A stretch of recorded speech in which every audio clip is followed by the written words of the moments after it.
तो hello trader, कैसे hope आप सब लोग अच्छे होंगे और लर्निंग और अर्निंग पे आप लोग पूरी तरह से फोकस कर रहे होंगे। तो सबसे पहले बात चलो चलते हैं आज और हम लोग लर्निंग करते हैं अबाउट द कैंडलस्टिक पैटर्न के बारे में। तो कैंडलस्टिक में क्या क्या होता है और उसके बारे में हम लोग डिस्कस करने वाले हैं। जैसे मैंने बताया था आप लोगों की वीडियो अपलोड हो जाएगा आपको, तो आज मैं उसके बारे में पूरा डिस्कस करने वाला हूँ इस वीडियो में।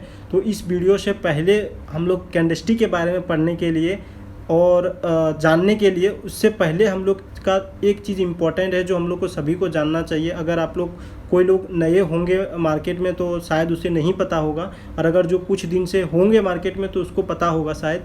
तो ये सबसे पहले हम लोग डिस्कस करेंगे कि रेजिस्टेंस और सपोर्ट लेवल होता क्या है मार्केट में। तो ठीक है, तो ये रेजिस्टेंस सपोर्ट लेवल आप लोग में से बहुत लोग को पता होगा, मैं भी नहीं पता होगा। तो पहले कैंडलस्टिक की ओर जाने से पहले मैं इसके बारे में बता देता हूँ कि जो सपोर्ट लेवल और रेजिस्टेंस लेवल है वो यहाँ पे मैंने इस तरह लाइन बनाया है कि जो रेजिस्टेंस लेवल है वो इंडिकेट करता है कि मार्केट यहाँ से नीचे आएगा, सपोर्ट लेवल है ये मार्केट यहाँ से ऊपर जाएगा। और इसको दूसरे नाम से भी जानते हैं कि सपोर्ट को भी डिमांड जोन से जानते हैं और रेजिस्टेंस को सप्लाई के जोन के नाम से जानते हैं। ठीक है, तो जब भी आप देख रहे हो कि ग्रीन लाइन के पास जब भी मार्केट ऊपर से नीचे आ रहा है तो मार्केट यहाँ से रिफ्लेक्ट होकर ऊपर जा रहा है। ठीक है, जब ये रेड लाइन के पास जा रहा है तो फिर से मार्केट नीचे होकर रिफ्लेक्ट होकर ग्रीन लाइन के पास आ रहा है। तो इसको ऊपर वाला लाइन को जो बोलते हैं वो रेजिस्टेंस बोलते हैं, मार्केट को नीचे सबसे जो सपोर्ट लेवल है उसको सपोर्ट लाइन बोलते हैं। तो इसको पहला समझ गए सपोर्ट और रेजिस्टेंस लाइन क्या होता है। ठीक है, और दूसरी बात हो गया, इसको सपोर्ट को आप डिमांड जोन से भी बोल सकते हो और रेजिस्टेंस को सप्लाई जोन से भी बोल सकते हो।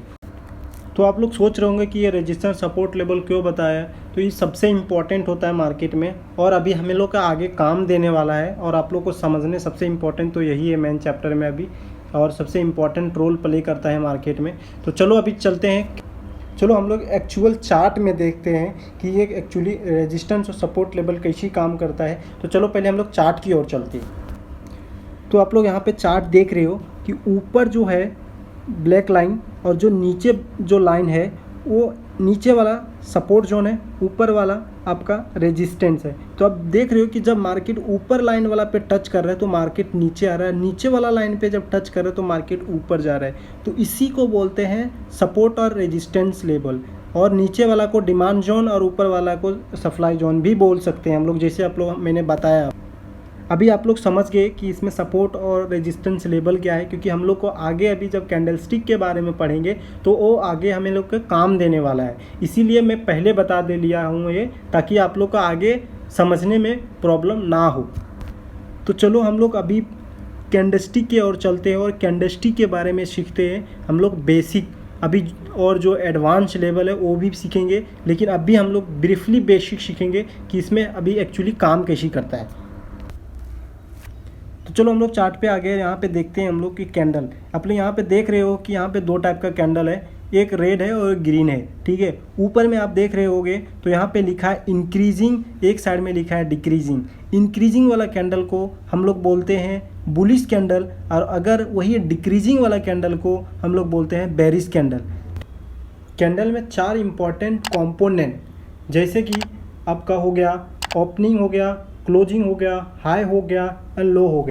तो इसी तरह ये अपना चार्ट में यहाँ पे कैंडल में लिखा हुआ है, ओपनिंग है, क्लोजिंग है, हाई है एंड लो है।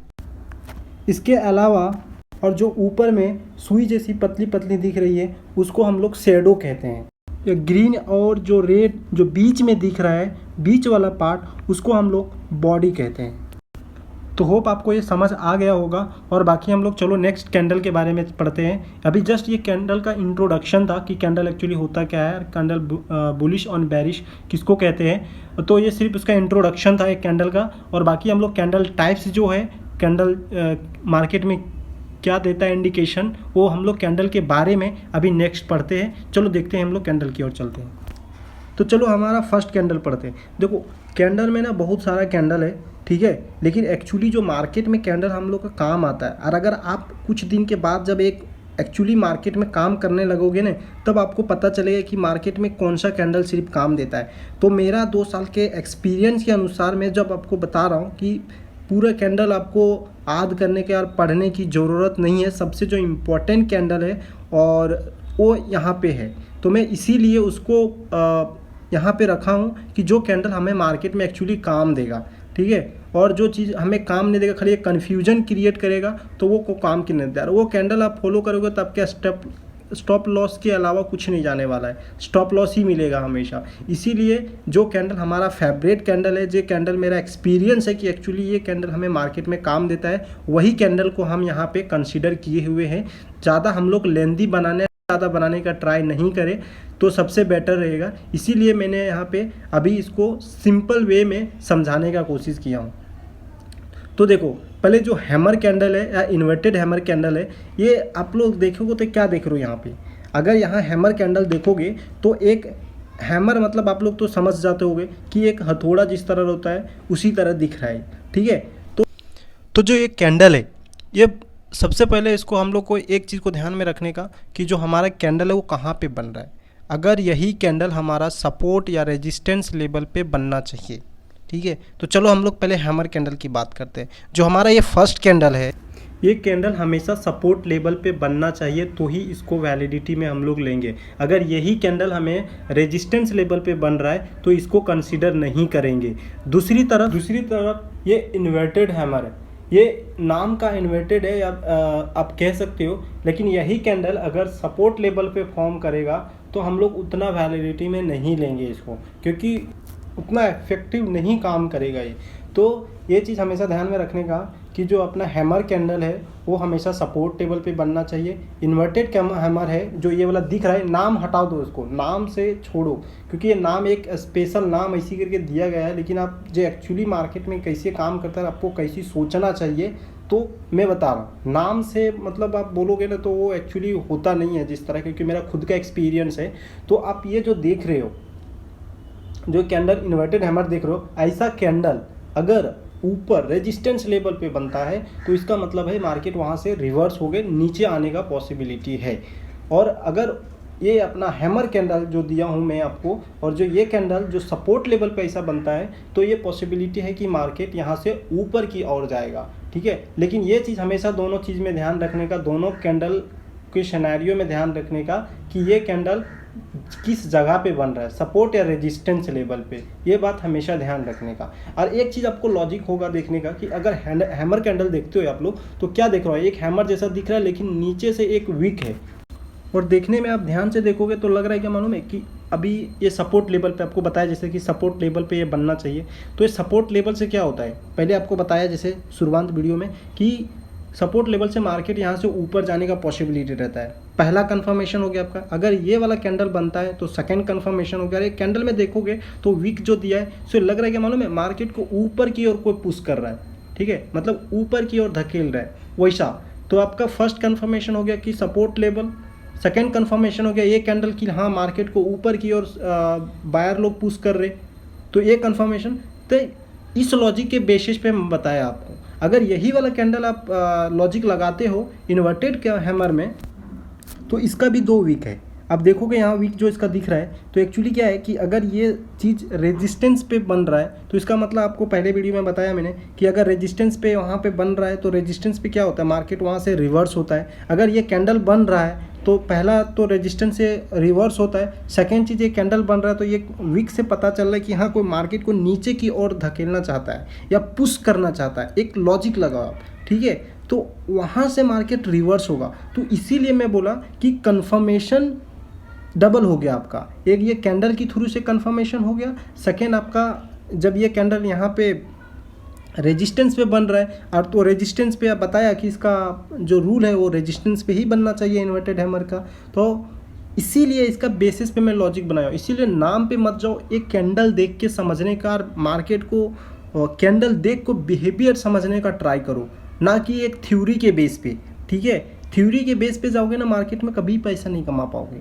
इसीलिए बोला कि हमेशा लॉजिक से समझो मार्केट को चल रहा है, मार्केट कैंडल क्या कहना चाहता है, एक दूसरा कैंडल से दूसरा कैंडल बनेगा क्या, वो क्या कहना चाहता है, तो उस लॉजिक के बेसिस पे चलो मार्केट में। और ऐसा करके बहुत सारा वीडियो अवेलेबल है कि हाँ हैमर है, इन्वर्टेड हैमर है, और क्या बोलते हैं उसको अपना स्पिनिंग टॉप है, प्लस अपना शूटिंग स्टार है, सब इसी तरह कैंडल है। लेकिन आप देखोगे ना लॉजिक लगा के तो आपको समझ में आएगा कि कैंडल जो है वो रेजिस्टेंस सपोर्ट लेवल पे बनना चाहिए और कैंडल ही ऐसा ही रहेगा। थोड़ा सा ऊपर नीचे हो सकता है कैंडल में, लेकिन कैंडल का बिहेवियर यही रहेगा। इसीलिए मैं बोला कि नाम के पीछे मत भागो, ये कैंडल बन रहा है, कैंडल का बिहेवियर क्या बोल रहा है वो पहले समझने का ट्राई करो, और जो कंडीशन है वो कंडीशन फुलफिल होना चाहिए, ये बात हमेशा ध्यान में रखना चाहिए। तो चलो हम लोग देखते हैं एक्चुअली चार्ट पे ये दिखता कैसा है। तो चलो हम लोग चार्ट पे देखते हैं। आप देख रहे हो यहाँ पे, तो देखो यहाँ पे अभी ये क्या है कि ये कैंडल जो बना है अपना, ये कैंडल नाम के पीछे बताया ना आपको, नाम के पीछे मत जाओ, एक लॉजिक ही ऐसी लगाओ आप कि क्या पहली बात है कि ये हाँ यहाँ से डाउन ट्रेंड था, मार्केट ऊपर से नीचे आ रहा था, यहाँ एक सपोर्ट लेवल होगा, है ना, डाउन ट्रेंड था मार्केट, एक यहाँ पे कैंडल बना है ऐसा वाला। तो इसका मतलब क्या बता रहा हूँ आपको, मार्केट यहाँ से पॉसिबिलिटी है कि मार्केट ऊपर की ओर जाएगी, है ना। तो इस लॉजिक के बेसिस पे चलो मैं दूसरा कैंडल की ओर चलते हैं। चलो अभी हम लोग देखते हैं दूसरा टाइप का कैंडल होता है, वो भी कैंडल इसी तरह सेम है लेकिन थोड़ा सा डिफरेंट है। बट आप लॉजिकली देखोगे और जब एक आप उस लेवल पे पहुंच जाओगे ना एज अ एक ट्रेडर, जब आप इस लेवल समझना चालू कर दोगे ना तो आप भी मेरा बात को रियलाइज़ करोगे कि नहीं जो वो बात बोल रहा था वो सही था। ठीक है, तो चलो अभी चलते हैं दूसरा कैंडल के पास और दूसरा कैंडल के बारे में आपको मैं बताता हूँ। अभी ये कैंडल देखो, ये भी कैंडल क्या है उसी तरह है जो आपको बताया था। तो लेकिन ये कैंडल में एक चीज़ क्या है कि इसका जो बॉडी पार्ट है वो नहीं के बराबर है, थोड़ा सा है। अच्छा एक चीज़ बताओ, अगर आप लोग समझे होगे तो ये चीज़ कैंडल कहाँ फॉर्म होना चाहिए था, ये कैंडल आपके अनुसार कहाँ पे फॉर्म होना चाहिए था? ऑब्वियसली रेजिस्टेंस लेवल पे। लग क्या रहा है क्योंकि इसका जो विक है और जो वो नीचे की और की जो पुश करने का ट्राई कर रहा है मार्केट, तो ये दिखाता है, इंडिकेट करता है मार्केट, भले चाहे रेड हो या ग्रीन हो इसका से मैटर नहीं करता। अगर ये रेजिस्टेंस पे रेजिस्टेंस पे फॉर्म हो रहा है तो इसका मतलब वहाँ से मार्केट का रिवर्स होने का पॉसिबिलिटी है, वहाँ से मार्केट रिवर्स हो सकता है। तो इसीलिए ये कैंडल को रेजिस्टेंस पे फॉर्म करता है तो वहाँ से हम लोग एक्शन ले सकते हैं एज पर द रूल। पता चल गया आपको कि ये कैंडल अगर रेजिस्टेंस पे फॉर्म बन रहा है तो इसको हो सकता है कि मार्केट वहाँ से रिवर्स होगा, और यही कैंडल जस्ट इसका उल्टा अगर फॉर्म हो रहा है सपोर्ट लेवल तो यहाँ से मार्केट जा सकता है। चलो पहले मैं इसको चार्ट पे दिखाता हूँ तो फिर इसका उल्टा वाला भी दिखाता हूँ मैं आपको। यहाँ पे देख रहे हो कि लिखा है ऊपर में, जो वहाँ पे ऊपर में हाईलाइटेड है जो ग्रे स्टोन डोजी लिखा है वो कहाँ पे है, वो रेजिस्टेंस लेवल पे फॉर्म होगा, वहाँ से क्या है मार्केट नीचे आया। ठीक है, अगर ध्यान करके देखोगे तो एक ड्रैगन फ्लाई डोजी है, तो इसी तरह कैंडल था लेकिन उल्टा बना था, सपोर्ट लेवल पे बना था तो यहाँ से मार्केट ऊपर गया। यही कैंडल था अगर रेजिस्टेंस पे बना और थोड़ा उल्टा बना तो ये है सो मार्केट के नीचे की ओर लेके आया। तो बस इतना ही है कि लॉजिकली समझो कि मार्केट पुश कर रहा है ऊपर से, मार्केट नीचे से पुश कर रहा है तो ऊपर जाएगा मार्केट, अगर ऊपर से मार्केट रेजिस्टेंस से नीचे पुश कर रहा है तो मार्केट नीचे आएगा। और इसी का रीज़न से ये कैंडल इस तरह फॉर्म होता है। तो इसका कैंडल का लॉजिक इसी तरह है। अभी आपको मैं जो ड्रैगन फ्लाई ये अपना जो ड्रैगन फ्लाई डोजी है वो आपको मैं चलो दिखाता हूँ और कैसा दिखता है, वो कैसा होना चाहिए। देखो ये हो गया अपना ड्रैगन फ्लाई, उसी तरह है, सेम ही है। आप थोड़ा सा भी कंफ्यूज मत हो किस तरह है, कैसा दिख रहा है, नीचे दिख रहा है, नहीं, ये सपोर्ट लेवल पे फॉर्म होना चाहिए। अगर यही चीज़ रेजिस्टेंस पे उल्टा फॉर्म होता है तो इसको दूसरा नाम दिया जाता है। लेकिन लॉजिकली समझो आप लोग, उसको रिवीजन करने का यही करो, मार्केट में साइकोलॉजी समझो मार्केट को कि मार्केट कहना क्या चाहता है। अगर आप थ्योरी लेके मार्केट में जाओगे और बोलोगे मुझे पैसा कमाना है तो मुश्किल है पैसा कमाना मार्केट में। अगर आप लॉजिकली समझ रहे हो, एक ट्रेडर एनालिस्ट होता है, ठीक है, आप आने वाला प्राइस को होने वाला चीज़ों के बारे में आप सोच रहे हो या एक अज्यूम कर रहे हो तो आपको थ्योरी के बेस पे अज्यूम नहीं किया जा सकता है। ठीक है, तो आप एक मतलब साइकोलॉजी आपको क्या है, क्या समझ रहे हो आप मार्केट को देख के, वो सबसे इंपॉर्टेंट चीज़ होता है। तो अगर ये सपोर्ट लेवल पे फॉर्म होगा तो यहाँ से मार्केट ऊपर जाएगा। लेकिन जो आपको पहला कैंडल जो दिखाया मैंने, वो दिखाया आपको जो अपना हैमर था, इन्वर्टेड हैमर था, सब उसी का जैसा है। और फॉर्म कहाँ पे, रेजिस्टेंस सपोर्ट लेवल कंडीशन आपको बता दिया मैं। ये कंडीशन बहुत इंपॉर्टेंट होता है, ये कंडीशन होना ही चाहिए। अगर ये कंडीशन फुलफिल नहीं हो रहा है तो फिर वैलिड में नहीं कंसीडर होगा। ठीक है, चलो अभी हम लोग को एक ही लास्ट कैंडल बचा हुआ है और वो कैंडल हम लोग ख़त्म करते हैं। और तो वो कैंडल के मूव होने से पहले मैं अपना जो ड्रैगन फ्लाई डोजी है इसको मैं एक्चुअली आपको चार्ट पे दिखाता हूँ कि कैसा दिखता है और मार्केट कैसा ऊपर की ओर रिएक्ट करता है। तो चलो पहले मैं चार्ट की ओर लेके जाता हूँ और आपको, और चार्ट पे आपको दिखाता हूँ कि एक्चुअली ये दिखता कैसा है। तो चलो चार्ट की ओर। तो ये देख रहे हो यहाँ पे जो हाईलाइट किया हुआ है, तो यहाँ पे वैसा ही फॉर्म हुआ और वहाँ से क्या हुआ, मार्केट ऊपर की ओर गया है। तो बस आज का इतना ही रहा, और जो मेरा फेवरेट कैंडल था और जो एक्चुअली मार्केट में काम देता है, क्योंकि एज़ पर माई 2 ईयर एक्सपीरियंस जो भी मार्केट में अभी ये मैंने सीखा हूँ और जो ऑब्ज़र्व किया हूँ वही मैंने आपको बताया, और जो एक्चुअली काम देता है एज पर the stop loss risk management वही मैंने आपको बताया। क्योंकि और बहुत सारा कैंडल इसी को कैंडल को नाम से जाना जाता है, आप देखोगे और सर्च करोगे तो सबका पीछे लॉजिक एक ही मिलेगा आपको, और देखने में भी एक ही जैसा रहेगा सब कैंडल, और लॉजिक भी एक ही रहेगा अगर आप पूरी तरह से अंडरस्टैंडिंग करते हो तो बस। और जो बचा हुआ कैंडल है, जो थोड़ा था जो बचा हुआ जो इम्पोर्टेंट है 2-4, वो मैं आपको बता दूंगा जो एक्चुअली मार्केट में काम करता है वो, तो उसके लिए भी कल वो वीडियो आ जाएगी।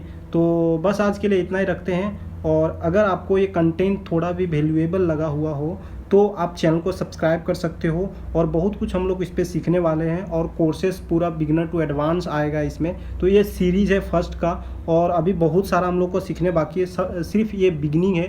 तो आपको जो मैंने, और बहुत कुछ स्ट्रेटेजी होता है मार्केट में एक्चुअली कैसे इम्प्लीमेंट करते हैं, ये तो सिर्फ बेसिक है, आपको बेसिक मार्केट का 0 स्टार्ट के लेवल से आप स्टार्ट की हो भी, तो अभी ये आपका बेसिक है मार्केट में कैसी स्ट्रेटेजी बनाते हैं, कैसी रिस्क मैनेजमेंट करते हैं, कैसी ट्रेड करते हैं, कैसी साइकोलॉजी मैनेजमेंट करते हैं, कैसी एडवांस टू प्राइस एक्शन सीखते हैं, अदर थ्योरी के अदर टूल के साथ कंबाइन कैसी करते हैं, तो वो सब पूरा हम लोग सीखें बिगिनर टू एडवांस। तो बस इस चैनल को आप सब्सक्राइब कर लो और प्रेस कर दो बेल आइकन को, ताकि आपको आने वाले नोटिफिकेशन आपको ईजिली मिल जाए और आप इसका बेनिफिट ले सके। तो आज के लिए इतना ही रखते हैं ट्रेडर, और मिलते हैं आपको नेक्स्ट वीडियो में। तब तक के लिए बाय बाय, थैंक यू।